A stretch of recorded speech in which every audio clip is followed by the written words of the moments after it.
3, 2, 1. Let's go!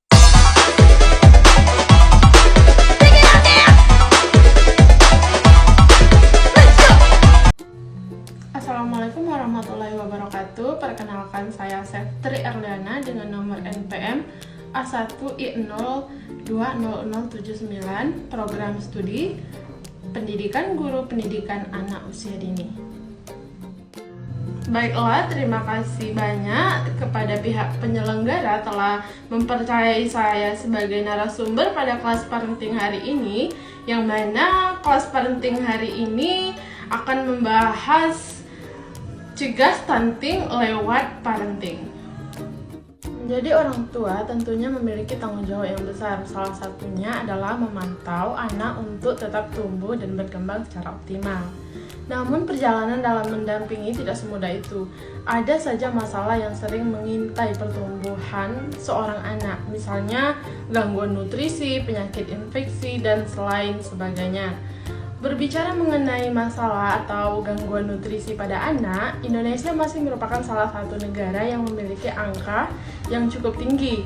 Berdasarkan data UNICEF dan WHO tahun 2020, Indonesia masih merupakan salah satu negara dengan angka stunting dengan kategori very high atau sangat tinggi, dengan prevalensi lebih dari 30%. Meskipun begitu, pada dasarnya kita masih bisa optimis karena stunting masih dapat dicegah dengan berbagai cara, salah satunya melalui pengasuhan orang tua atau parenting. Pertama itu ada pemenuhan gizi calon orang tua. Tanggung jawab pemenuhan gizi tidak hanya bagi pihak perempuan sebagai orang yang kelak akan melahirkan generasi penerus selanjutnya, tetapi juga laki-laki harus berperan. Yang kedua itu ada pemberian ASI eksklusif. Air susu ibu atau ASI merupakan makanan terbaik bagi bayi. Pada bayi usia 0-6 bulan pertama, satu-satunya makanan yang mampu terserap dengan sempurna adalah ASI. Sehingga keberhasilan pemberian ASI eksklusif akan menentukan keberlangsungan pemberian ASI hingga 2 tahun lebih.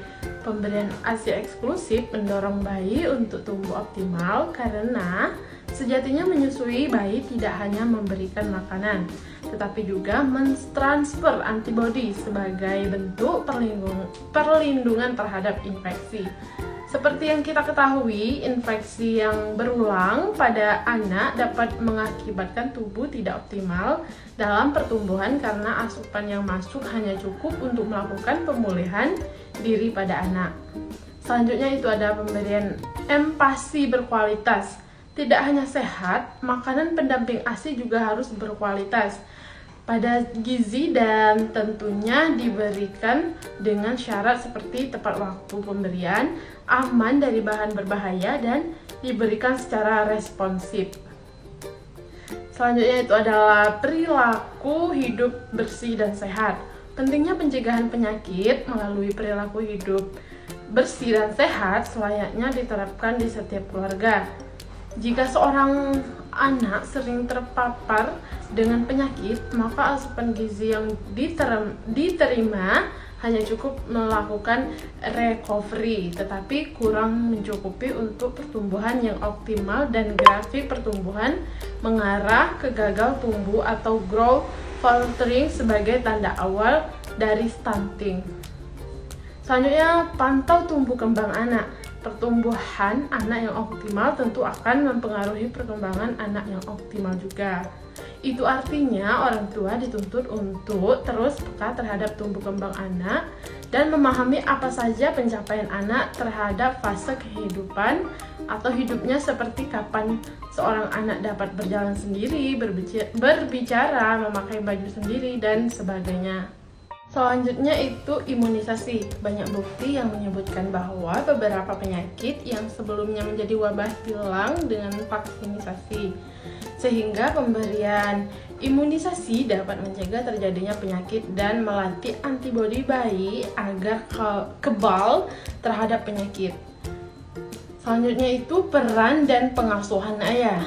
Tidak kalah penting, peran dan pengasuhan ayah, tidak dipungkiri bahwa peran ayah dapat mempengaruhi bagi kehidupan seorang seseorang di masa depan. Dengan adanya sosok ayah, seorang anak mampu membentuk kepribadiannya berdasarkan contoh yang lengkap dari kedua orang tua.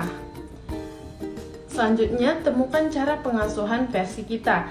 Tentunya setiap keluarga akan berbeda pola cara pengasuhan anak. Terlebih menjadi orang tua perlu sekolah sepanjang hayat untuk dapat mendampingi sang buah hati. Sehingga perbedaan pola asuh antar orang tua bukanlah hal yang perlu diperdebatkan, melainkan bisa menjadi bahan untuk saling berbagi dan melengkapi kurikulum sekolah kehidupan bersama anak. Selanjutnya itu penggunaan kontrasepsi. Tidak hanya soal keuangan, keputusan menggunakan kontrasepsi sudah selayaknya dibahas dalam rumah tangga, sehingga penambahan anggota keluarga dapat direncanakan dan tidak ada kehamilan atau anak yang dilahirkan tidak diinginkan. Itulah beberapa cara dalam pencegahan stunting melalui pemahaman pengasuhan orang tua atau parenting. Tentunya ini tidak dapat dilakukan secara individu, tetapi bersama antara pasangan suami dan istri. Harapannya kejadian stunting di Indonesia dapat diturunkan dan generasi masa depan dapat terbebas dari stunting. Baiklah, itulah yang dapat saya sampaikan pada kelas parenting hari ini. Saya ucapkan terima kasih banyak. Wassalamualaikum warahmatullahi wabarakatuh.